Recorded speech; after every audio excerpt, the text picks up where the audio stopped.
If someone was to approach me and to ask me what is my work about, I would say that I'm a poet, that I'm interested in poetry.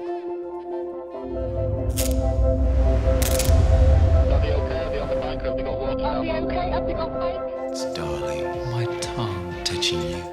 And in my work, it's very much a sort of poetic quest for a language to express experiences which are part of the everyday experience of people like myself. Dance, theatre, music, sculpture, painting, all of these different modes of art making are encapsulated into my practice, which is why I chose film as a medium for making my work.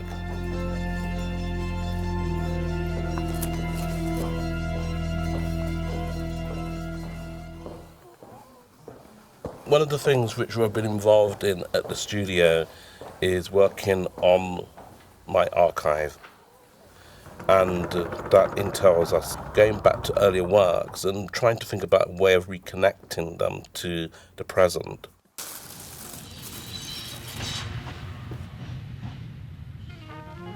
Looking for Langston is a poetic documentary, a meditation on a poet of the Harlem Renaissance called Langston Hughes. He was one of the most important poets writing at that particular time. Langston Hughes wrote that the ordinary Negro hadn't heard of the Renaissance, and if they had, it hadn't raised their wages. The work was really in conversation with a lot of the excitement around black independent film and queer cinema. It was very much an artistic statement around black gay desire and to transgress the way one was being viewed and seen. Tense and soft.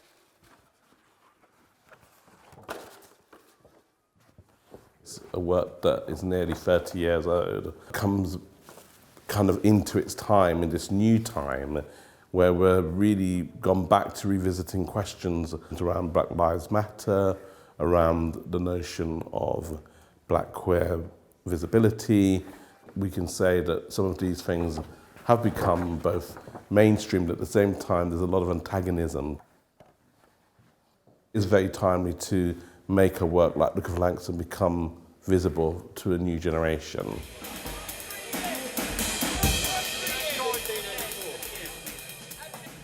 One of the themes which people tend to look at my work is questions around black identity or diaspora. But behind a lot of my work is really an underlying theme, which is the theme of capital and labour. And after the crash in 2008, I was very interested in making a work that would somehow explore how that came about. Calling all over you and people calling you greedy. What's wrong with greed? Are there angels that are going to run society without greed? Sadly not.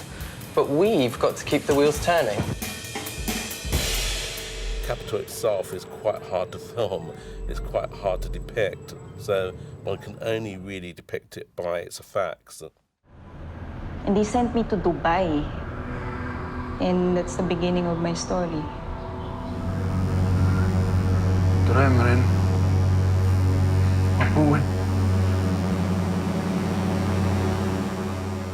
I'm someone who's very interested in global culture, and that begins really in my own biography, the fact my parents come from the West Indies, from St. Lucia, and I've always been involved in what I see as a global conversation in my work.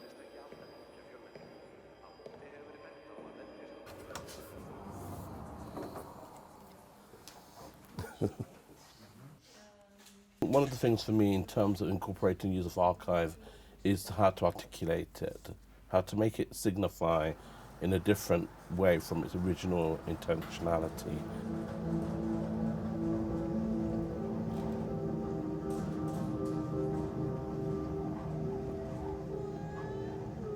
"10,000 Waves" looks at the Morecambe Bay tragedy which occurred in 2004 when over 23 Chinese cocktail pickers died while trying to eke out a living in the Lancashire coast, and I was very moved by this event. I wanted to make a work that would bring attention to this tragedy that occurred.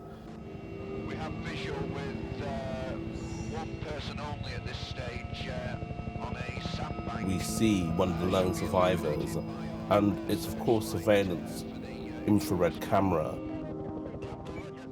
I was really trying to look at this question of migration, a question that would literally rip Britain apart recently, as we've witnessed.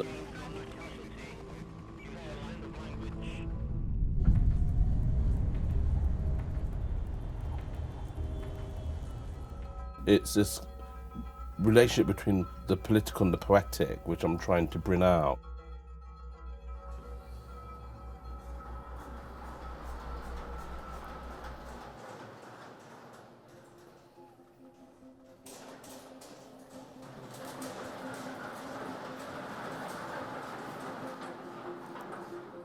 One of the reasons why I'm very interested in the archive and its rearticulation is really about trying to get to grips with the idea of memory, that memory is something which is not part of the black vernacular.